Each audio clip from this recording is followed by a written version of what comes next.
Assalamualaikum warahmatullahi wabarakatuh. Nama saya Yudhistira Sabta Mahendra dan di presentasi hari ini saya akan menunjukkan manfaat tenaga surya sebagai sumber daya alam alternatif. Di bumi ini kita memiliki dua tipe sumber daya alam, sumber daya energi. Salah satu dua yang kedua itu adalah yang bisa diperbarui dan yang tidak bisa.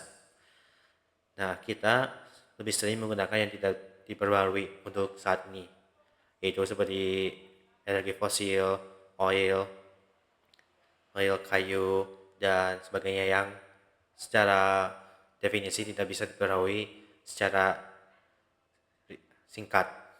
Karena energi fosil ini harus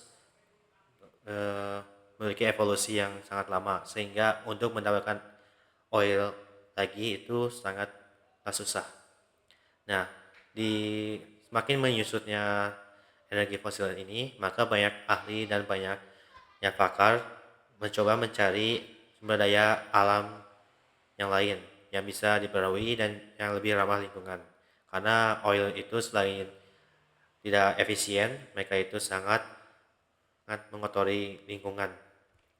Nah, salah satunya adalah sumber daya alam surya atau tenaga surya. Apa itu tenaga surya? Seperti yang kita lihat, tenaga surya itu adalah mengambil energi sinar matahari dan menukarkan energi tersebut menjadi energi listrik. Seperti yang kita lihat, energi sumber daya matahari diambil oleh panel surya. Lalu panel surya itu mengambil energi tersebut ke inverter dan inverter ini bisa mengubah energi matahari menjadi energi listrik.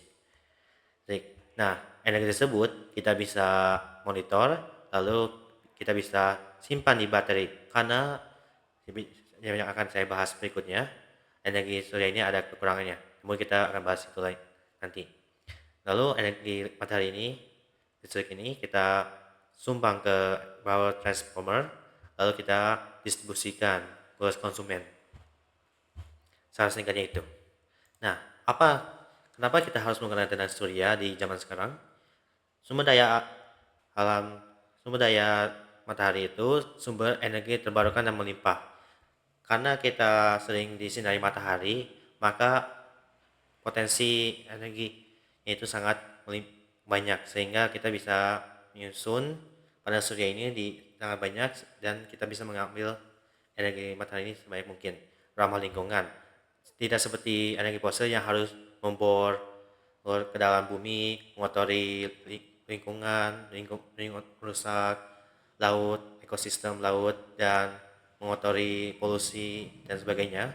Dengan matahari ini hanya menggunakan energi matahari dan hanya segitu aja. Tidak perlu ada mengotori lingkungan sekitarnya. Energi terdistribusi dengan dekat konsumen. Ini lebih ke semua energinya disimpan kan. Nah, di sekitaran panel surya tersebut, semua orang bisa mendapatkan manfaat dan benefit dari energi matahari. Mengurangi ketergantungan energi fosil. Ini yang penting karena energi fosil lah yang membuat kita mencari sumber daya alam yang lain yang bisa diperbarui. Dan tenaga matahari adalah salah satu contoh energi sumber daya alam yang bisa diperbarui. Dan biaya operasional yang rendah. Setelah kita simpan, setelah kita pasang panel suryanya, udah kita hanya tinggal memonitor dan bisa mendistribusikan listrik energi tersebut ke konsumen. Namun, ada kekurangan yang harus kita pantangi. Salah satunya adalah ketergantungan pada cuaca dan waktu. Seperti karena kan matahari kan tidak selalu bersinar 24 jam. Sehingga kita itu harus bisa menyimpan energi tersebut. Maka dari itu energi surya dan listrik tersebut disimpan di sebuah baterai. Jadi itu salah satu contoh untuk menyidaki ketergantungan pada cuaca dan waktu. Namun karena tidak selalu bersinar 24 jam, kadang ada mendung, kadang hujan dan sebagainya. biaya investasinya awalnya tinggi. Untuk menyusun panel surya, untuk menyusun tempat penyimpanannya dan sebagainya itu memang sangat tinggi, sehingga banyak orang-orang yang ingin investasi juga agak ragu apakah cara jangka singkatnya untung atau enggak. Butuh ruang yang cukup luas karena kalau kita ingin menyumbang sumber energi matahari yang ke konsumen yang luas, kita butuh ruangan yang lebih banyak. Semakin ruang luas besar lingkungannya, semakin besar panel surya yang kita bisa pasang, semakin besar energinya. Namun kalau kita dan karena itulah ruang yang luas ini menjadi halangan kan sebuah kota atau sebagainya untuk menggunakan energi matahari. Efisiensi terbatas. Dan karena ini juga hanya sekitaran kan panel surya tempat tempat energi listrik tersebut tempat energi matahari tersebut yang hanya bisa mendapatkan manfaatnya.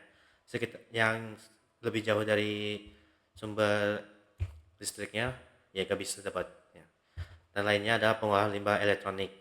Kalau misalnya dalam suatu scenario pengurus sumber daya yang mataharinya tidak bisa diterbangkalai, maka sisa elektroniknya bakal rusak, sehingga kita harus juga mencari metode cara mengolah limbahnya. Dan segitu untuk presentasi kali ini. Mohon maaf jika ada kesalahan dan pada stuttering. Pada akhirnya juga hanya Allah yang Maha Kuasa yang sempurna. Dan ya segitu dari saya. Ini adalah tugas buat ilmu alam dasar. Saya Justira dari kelas 2B. Sekian dari saya. Assalamualaikum warahmatullahi wabarakatuh.